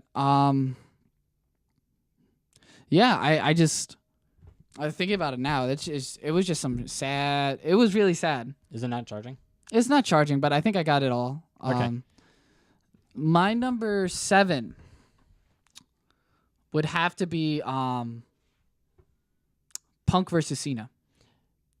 2013, with the winner facing The Rock at WrestleMania 29. Okay. Yeah, okay. That was probably... This is the first time we're getting into matches on this list, and I think that made it. Because it was a great match. It was excellent. The chemistry between these two were off the chart. And to see that on Raw, it really made you wish that was the main event for WrestleMania 29. You know, it really made you wish that it was Cena versus CM Punk. And it wasn't, and we didn't get it. And that match was amazing. They brought up their different counters from their past encounters. It was like how AJ Styles versus John Cena is now. That's what it was like back then. And then to have CM Punk pull out a pile driver out of the freaking blue, and that did not beat John Cena, and then John Cena won. That felt like the true WrestleMania main event, and that has to be mentioned with my Raw moments. All right, that's a good one. My number 7, and this isn't so much a match as it is a moment within a match. Mm-hmm. But if I had to pick a moment within a match, one of my favorite ones of all time is Shelton Benjamin versus Shawn Michaels. Oh, And the flying super kick is what I like to call it, where Shelton Benjamin does a springboard, I think. It would have been like a clothesline. It doesn't matter. But it doesn't matter because Shawn Michaels catches it midair with a super kick, and that's better than any Randy Orton RKO out of nowhere ever. In my opinion, it is. Curb stomp. It was good. Like, it was a moment that, like, good at Mania. But I mean, for a Raw. Oh, that was excellent. For a Raw, it was great. Oh yeah, I totally agree. One of the best ones. Yeah, and now look at where Shelton is now. Well, Shelton right now is gonna be winning the tag team championships, and Shawn Michaels is a Hall of Famer. Yeah. Well-respected Hall of Famer. Yeah. So, I mean, it's better than what Randy is, which is basically, a guy that buries stuff. Life. And also coasting through life and burying, really good people and bringing up shitty wrestlers. So, Notice how Randy Orton never makes our top 25 of Raw moments. Just FYI. Except for his thing with Evan Bourne. That shit was cool. But that's Except not... that wasn't Raw, though. Yes, it was. That was a Raw moment? I Yes. thought that... Oh, yeah, that was, because it was for Money in the Bank. Yep. Yeah, Money in the Bank qualifying match. Yeah, that was a good one. That was cool. that was an honorable mention. Yes. What's your... Was it number 6, right? Yeah, my number 6. Yes. My number 6, and this is kind of... it's good, but it's not the best, which is why I'm putting it off at this other moment later. But this particular one is going to be Sasha Banks versus Charlotte for the women's title match. Because it was a moment, and it was also a fantastic match. Mm-hmm. Now, which match are we talking about? I think this is the Falls Count Anywhere one where she puts him the main event. Yeah, it's the main event where she puts Charlotte through that that wall railing. Yes. And doing the bank statement, and that was like a good moment. And then Sasha winning, and it was like that was a really good Raw moment for not only Raw itself, but for just women's wrestling at the time. Oh yeah, I agree. Like, it was a good moment. That was, that's when you also got to see not only women main event a show again. You got to really see that level of competition. You got to see that level of brutality and stuff. This was also before the flip-flopping of the title. So no, this was during. This was towards the tail end of it. That match particular. I thought that was the beginning of it. Well, you had July, where Sasha Banks won the title from Charlotte. Then SummerSlam. It wasn't at the pay-per-view though. That was during a Raw. Yeah, that was the first. Then Charlotte won. Yeah, I think and that then was Sasha won, and then Charlotte won at Hell in a Cell, and then Sasha won again, and then Charlotte won at the Iron Women match. Right. But I'm pretty sure that match that I was talking about was the third one. That was the third one. Yeah, So that was the rematch. So that was the minute. So that was like in the middle. So. Yeah, middle towards the tail. Yeah, end. yeah. But it was still I think it was one of the better matches that they had. Oh yeah, agree. I mean, excluding any NXT ones, but that one was definitely one of the better ones. Yeah, I could totally agree with that one. Oh man, what's it? Number 6? I'm at. Yeah, number 6. I got that. That. Oh man. Number 6. Oh, I forgot I had that one in there, but that's top 5. I'm really remembering all my top 5s and then that top 6. It's all right. Just go with what you can, my friend. Go with what you can. 3, 4, 5. Let's see. My 6th pick. You know what? This wasn't on my list before, but when I think about it, this was really a moment for me. It would have to be Undertaker versus Triple H, the stare down. That, I'm going to be completely honest, that would be my number 6 pick, cuz I remember watching that, and you get to the magnitude of Triple H and the Undertaker. You get to that level, that status where you can cut a promo without even saying a word, without even laying a hand on each other. And you just see them both just look to the WrestleMania sign. And then you just see the cutthroat and then the DX chop. And it was just that was truly a moment to see them do that. And I remember watching it and I got chills. And I still get chills when I watch it because I'm like, what? Like, oh my God. Like, that was truly a moment. That was amazing. I can't understate. And I love The Undertaker and I love Triple H and I love that was amazing. So yeah, my number 5 pick would have to be I'm gonna say Mick Foley winning the WWF Championship on the first Raw of the new year, back in 1999. I remember watching that and just feeling the emotion with that. And I loved that moment. That moment with them, him getting hoisted up by D-Generation X, celebrating because he beat The Rock, and it was just such a tide for the Monday Night Raw. And being a Long Island guy, like that was a solid moment. That was a great moment in history. And I disagree with Mick Foley. Mick Foley says that he thinks the moment was a mistake, actually. But I got to go with Mick Foley winning the WWF Championship. That's a good moment. That's actually my number 1. That's your number 1, really? I really felt hard for that one. And I'll talk more about it later. But okay. What is it, number 5? Number 5 for me, and this one's a really sore spot because it happened relatively early, was Daniel Bryan's retirement. That's actually like my number. That's actually like my number. What are we? We're at 5, so we're at 5. Well, I'm at my 5. You're gonna be at your 4 when I'm done with my 4. Oh yeah, that was actually like my. I think I miscounted. No, I didn't.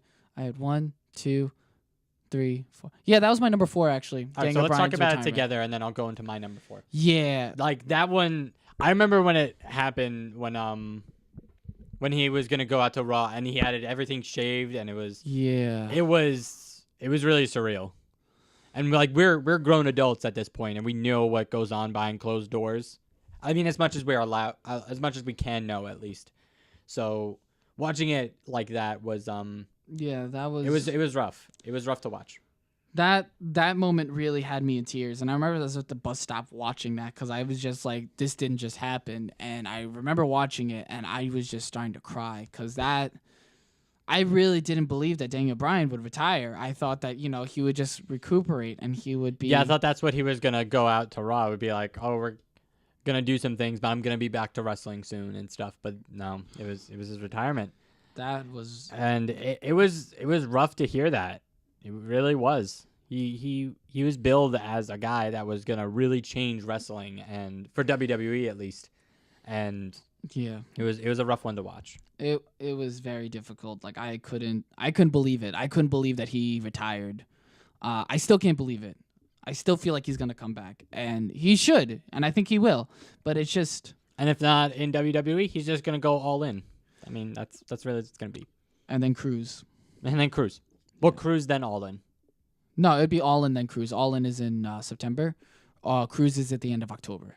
I thought the Cruz. Okay, all right. Yeah. Okay. My number 4, because that one was your number 4. That was my number 4. And hold on, I'm just trying to recount all mine. Right? It gets hard. After yeah, a while. I know it gets hard when you don't have a list in front of you. Yeah. Stupid phone dying. My number 4 is a much happier moment, and it was Dolph Ziggler cashing in. I figured you'd say that. That's my, I'm going to say It was a really loud one. That was a great cash. It was a really good cash in. Oh my god, that was good. I wish we could get that Dolph Ziggler back. I don't like the one that we have now, but that one. Dolph Ziggler will never reach that peak. No, he will again. never reach that again, and it's really, really upsetting. But Yeah, we will have that moment. That moment of him getting what he actually deserved that year was really special. Yeah, and it kind of sucks, that that Dolph Ziggler will never be that appreciated again. But he shouldn't have gotten a concussion. Damn it, Del Rio. Everything's Del Rio's fault. From Paige to that to everything, it's Del Rio's fault. Yeah, you notice how Alberto Del Rio is never in our top 10 either. Well, I mean, he was in our top 10 because he lost. So, I mean, By proxy. by proxy. Okay, so What should you want me to go for my number 3? Okay, my number 3 is the debut. Is speaking of Paige and all the Del Rio stuff, is Paige debuting on Raw and winning the Divas Championship from from AJ. That was a really awesome moment. I didn't know Paige existed until that point. So when she debuted, it was like, oh, okay, this is interesting. And then she beat someone who held on to the title for basically a year, and didn't expect that happening at all, and it was great. And then she went into a feud with Alicia Fox. I mean, it was still I still liked that initial moment of that Raw No, when I she know. won the title. That was a great moment. I remember watching that, and I remember I was familiar with Paige beforehand because I watched NXT Arrival. I'm like, holy shit, this bitch is good. Like she was hard hitting. She was nothing I ever seen before. And when I saw her debut, I'm like, holy shit, no way. And then she wins. I'm like, what the fuck? Like I was in utter disbelief. Yeah, that was the first time I think I've heard that NXT turned into like its own brand instead of a reality show like it was before. Yeah. So it was pretty awesome. You're number 3, my friend. My number 3 has to be. It was back in 2002. Okay, so it's not the one that. Okay, go on. Jeff Hardy was just starting to make a name for himself. I think I know where you're going, and I really like. But go on. Yeah. So Jeff Hardy makes an enemy out of a certain heel, and it's the American Badass, The Undertaker. So the next week on Raw, a main event is The Undertaker In a ladder match. versing Jeff Hardy in a ladder match. And the fact that Jeff Hardy almost won pisses me off. But it was two of my all-time favorite wrestlers. I loved Jeff Hardy and I love Undertaker. And to see them in that match, and I love American Badass Undertaker. Probably one of my favorite eras of The Undertaker, especially when he's like big evil. Oh my god. And plus the moment after the match. Yeah. That part of the match is one of my favorites. It was a great match. Undertaker won. They were both bloodied and bruised. And then Undertaker actually broke character and lifted up Jeff Hardy's hand. And when you get the nod from The Undertaker, you are set. And Jeff Hardy was set for a very long time. Even with all of his troubles, all of his addictions and stuff, he still has a Hall of Fame career, both in singles and tag team competition. And the Undertaker doing that was right up there with the TLC moments that he's had. And I gotta say that that's one of my all-time favorite matches is between two legendary stars and has to be my number 3. All right, I like that. That was a good one. You're number 2, my friend. My number 2.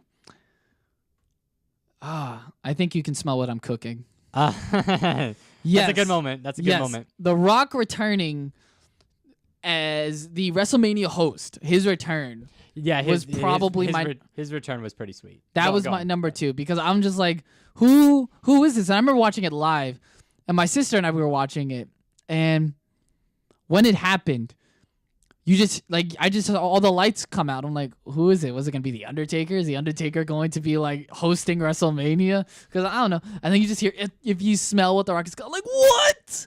Holy shit, he's back! And my sister and I were just jumping up and down. We're like, oh my god, it's The Rock! And he just cut a 20-minute long promo into The Miz and John Cena and how he was back. And it was just amazing. It was amazing to see The Rock come back. And I was in utter shock that he came back. And it was, to this day, I've never marked out more in my life for that. And that's my number 2. Like I can't think of anything else for that number 2. That's a good one. I remember watching that live as well. I unfortunately didn't have any younger brothers or sisters to watch it. But I was doing like schoolwork while watching Raw or something like that. And I was just finishing up, ready to go to bed. And I remember watching that, and I had like a couple thoughts, like, is it going to be Stone Cold, The Rock, or something like that? And I just had a feeling it was going to be The Rock or something. And then I remember, I think I've told you this story plenty of times, where I saw a woman's feet, and I was like, is it Stephanie? And then the lights go out, and then the electric is like, what's going on? And then, if you smell, came on. I was like, oh my God, I was right. It's The Rock.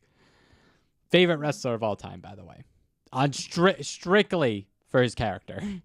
Strictly his character. I was about to say, I don't remember any good Rock matches, except for Triple H versus The Rock at SummerSlam 1998. But match. that is good, though. That was...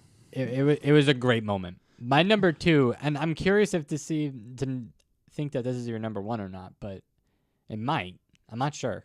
If you know me, you'll know what my number 1 is. My number 2, for fact of how real it seemed at the moment. All right, we're there. Yeah, we're there? All right. But how real that this certain wrestler gave out his promo ability was, to me, one of the best moments. It wasn't my number 1 because we already talked about Mick Foley. But my number 2 is when CM Punk delivered the pipe bomb. That was my number 1. That moment itself really defined a career and really turned it around for him. Oh, man. It made him a main eventer. It made him a legend. Now, granted, he already had these abilities. It was just the first time that he got his wish. Yes. An open mic with no script.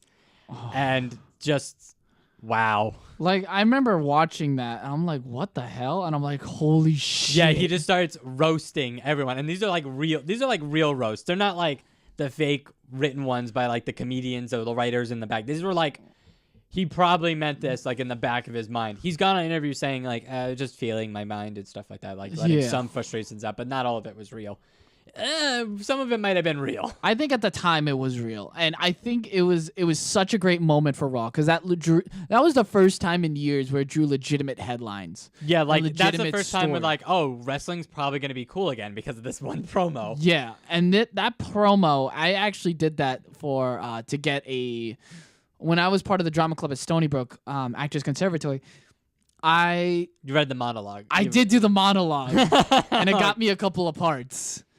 It's very good. The monologue, that promo is really good. Oh man, Talking about how he's sick and tired of getting shit for basically giving A+ everything that he does, matches, promos, and everything. so good. Didn't hate John Cena. He just hates the fact that he's an ass kisser, That just like The Rock and Hogan was. that promo helped make that match with Money in the Bank one of the greatest matches of all time. Absolutely. You know, the build, the story and stuff, but the promo is where it started, and that has to be my number 1.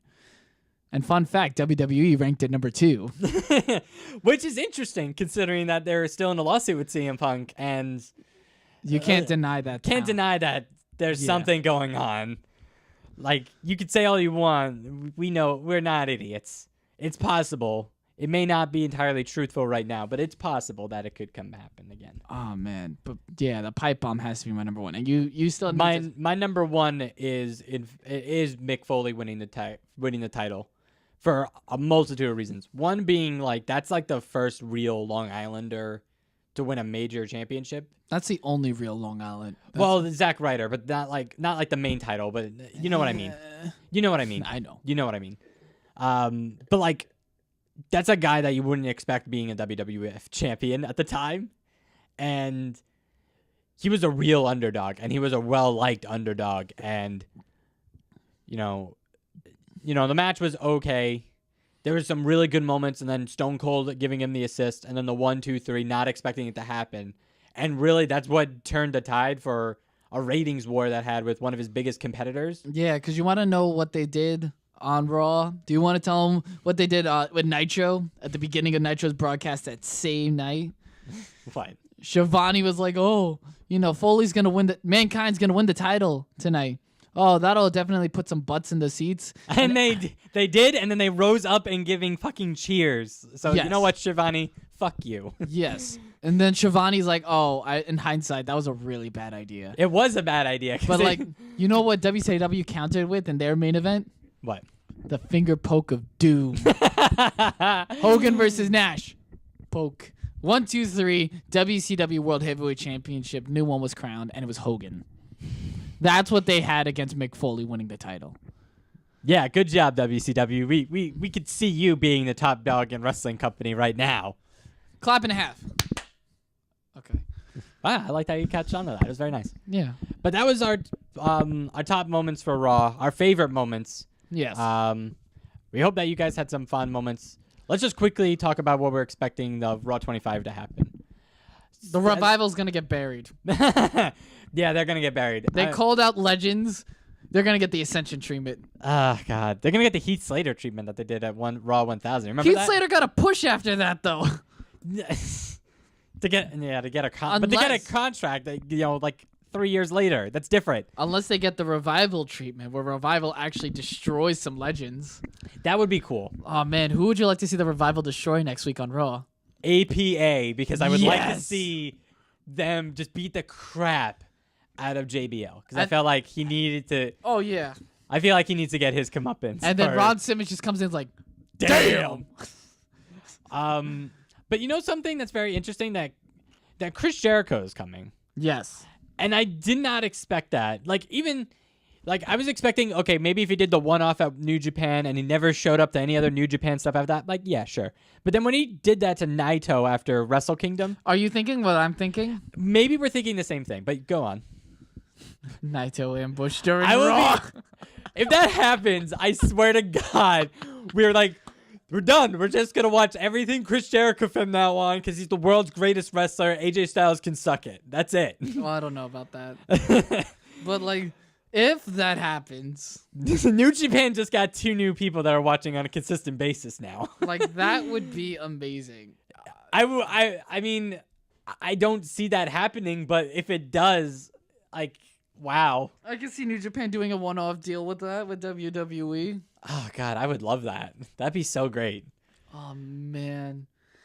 Oh. Or something with Kenny, because he never really... Maybe Kenny. I don't know. Kenny already won. Kenny moved past that. They had a podcast together and stuff, and they were laughing. What else would I like to see? What else could I expect from Raw? Let's see. Who's else? I would like to see all the legend and all the former women from the old era staring down the women of the new era. And, like, That leads listen, to the Rumble match. that does lead to the Rumble match, and talking about, the last era sucked before the women's revolution. Listen, we've had matches that consistently draw a very good between, Trish Stratus and Lita and Mickie James and Trish and, all these other women that are in here. So, you know what? You guys could suck it. So, And then Alexa Bliss slaps the taste out of her mouth. and then literally just a huge ass brawl with, like, at least a majority of every competitor being in the Rumble match. Except at that for point. Maria Kanellis. Except for Maria Kanellis, because she's definitely still pregnant. I want Maria and Mike Kanellis to meet the Miz and Maurice. I want no. I want Maria Kanellis to have an entanglement with Nikki Bella really badly, and then Dolph Ziggler just shows up out of nowhere. Oh, man. That'd be so funny. That's not going to happen, though. It would never happen, but man, I would love that. Oh, what else would I like to see? I want to see The Rock. You know what I want to see? Well, I want to see The Rock too, but you know what I want to see, and I have a feeling it's never going to happen? What? I want to see AJ come back. Lee? Yeah, I think that would be really cool. It could happen. It could happen.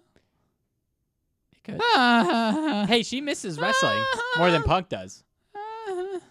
Why, you wouldn't want to see AJ? I would love to see AJ. She ain't coming back. Shit. How do you know she's not coming back? She loves wrestling. Like, she misses wrestling more than Punk does. She's not coming back to WWE. All right. Like, I understand. Maybe Ring because- of Honor. Maybe. I mean, it won't flow back me, like, if somehow she'll have an interaction with, like, one of the newer stars. Like Bailey. Like, remember their interaction in NXT when AJ was Yeah. the champ and Bailey wanted to, it'd be funny if, like, they have an interaction like that again. Or AJ Lee and Paige. Oh, God. If that I don't know if I would like that. I have to be like, ugh, they're both not going to be wrestling in WWE anymore. Ugh. Yeah. It's a rough one. But I think it'd be cool, though. I think it'd be cool to watch AJ. And if AJ does show up, That means she's definitely going to be in the Royal Rumble. I want to see a TLC reunion. Yeah, I do. And I just want to see Matt Hardy go crazy, and everyone's just like, what the hell is wrong with him? Like, just the Dudley boys are looking like, what's going on? Christian just pops up like, yo. I know what I really want to see. I want to see. Well, Heath Slater is going to be there too. So I would like to see an interaction between Heath Slater, Rhino, and Kurt Hawkins together. And hold on. And they're doing that thing that that Heath Slater did at Raw 1000, where he's making fun of some of the legends, and then you have those 3 tag teams come in and they do their spots and stuff like that. That would be really cool. No, it would be cool, but I just want to see Dudley's comment on the Woken gimmick. Like, what the hell is this shit? Oh, God, I would love that. Well, no. Well, didn't they have a match, though, with the Woken gimmick? No? No, yeah, because the Woken gimmick happened while they were in WWE. That's right. Yeah. I would like to see them have that I just want to see like their that. reactions, and then goes, Jeff, what can you explain? It's like, man, it is a long story. It's a long story. And then, you know what I'd really like to see? I would like to see Vanguard 1. That'd be really cool. The debut. No, Senior Benjamin makes his debut at Raw 25. Oh, God, yes, please. Well, what about a segment between like Trish Stratus, Christian, and Chris Jericho? And Jeff Hardy. No, why? Jeff Hardy and Trish Stratus had a thing. Yeah. Yeah, they did. I guarantee you. Google it. All right. The Christian and Chris Jericho is But much more known. that would be good too. I would like that. I want to see the. I'm expecting I would like to Undertaker versus Cena announcement. I would like to see Albert come back and see. They can't do TNA. They can't do TNA because Test isn't there. But it would be a little nice to see Matt Bloom and Trish be together though. Hold on. I would like to see. Oh man, you know what I want to see? I want to just see the Revival go after all the old tag teams, like just go a Braun Strowman and just see them beaten down on all the tag teams. You know, like the old school, like see him beat down on Christian, the Dudley Boys, APA, New Age Outlaws. Thanks, Jeff Hardy. Oh, Told you. It wasn't like a real one. It was like something. it was like a segment. Yeah, it was like to counteract to split up the Hardys because I think Matt was dating Lita at the time. Oh, But it was a real thing. I think it would be a really cool moment. I definitely could see all the women being all together, the legends, the former wrestlers, and the current ones. Most of them, at least, not all of them, but definitely most of them. What's the chances of seeing Ronda Rousey? I mean, at the Rumble, it's possible. I don't see her at Raw 25. All right. I don't see her. I could see her at the Rumble. I can't see her at Raw 25 because I would give it away. Yeah, that would. I want to see Stone Cold kick some ass. Let's see. Who would be someone really annoying for him? McMahon. Huh? Stephanie McMahon. Yeah, but she's not. They can't do the stunners anymore on women anymore. It's Stone Cold. True. Stone Cold doesn't But care. who would be another person that Stone Cold would give a stunner to? The Miz that comes to mind is the first one. Nah, they're already gonna do the Roman thing. They're gonna be too focused on that. Who would? Elias Sampson. Yes. No, I got one better. Yeah. Jason Jordan. That's what I was thinking. Oh man, that'd be such a great moment. Hey, Steve, I want to introduce you to my son. What? Oh god, they're definitely gonna have that moment. Oh my What? god. Oh god, that's gonna be so great. Hi, Steve. Hi, Steve. Can I call you Steve? I'm sure you've heard of me. What? Who the hell are you? Oh wait, hold. Is there any confirmation that what's her name? Charmel. Oh, Who's- Queen Charmel. Charmel. Is there any confirmation that Charmel is going to be there? Because I would like to see her go like, "Oh, what's up, Kurt?" and have an awkward interaction, and then Booker T doing that thing that he does, and be like, "Tell me, you didn't just see that." With what? Oh god, that'd be great, and that would lead to that storyline. That'd be fantastic. I would save that for SmackDown. Oh my god, With that'd King be. Booker. Oh god, that'd be so good. Oh man, you know what I would like to see if Stone Cold comes out and just gives Booker T a milk carton. Another honorable mention, by the way, was that brawl in the grocery store. I thought that was SmackDown. Was it SmackDown? I think that was during SmackDown that happened because that was I don't top know. 10 of that. All right. I remember having that DVD and stuff. All right. Well, Oh, we man. gotta rush up on time right now, buddy. It's about 5:30. It's got time to go. Yeah. Alrighty, guys. We hope that you guys enjoy Raw 25 just as much as we do. Yo, keep up on our social media during Raw 25. On the way there, you'll get to see interviews from our girlfriends who don't know really much about wrestling about what they expect. So, yeah. See you then, guys.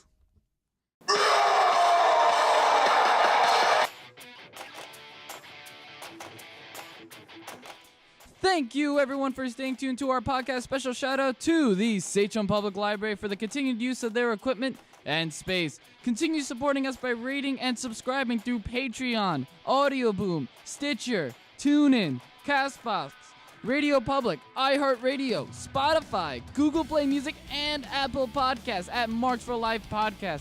And now, check out our YouTube channel, Marks for Life, for our podcast playlist and other content. Please follow us on our social media on Twitter at Marks for Life Pod, Instagram at Marks for Life Podcast, our Tumblr page, Marks for Life Podcast, and our Facebook page, Marks for Life Podcast. And email us at marksforlifepodcast@gmail.com for any questions, comments, or feedback.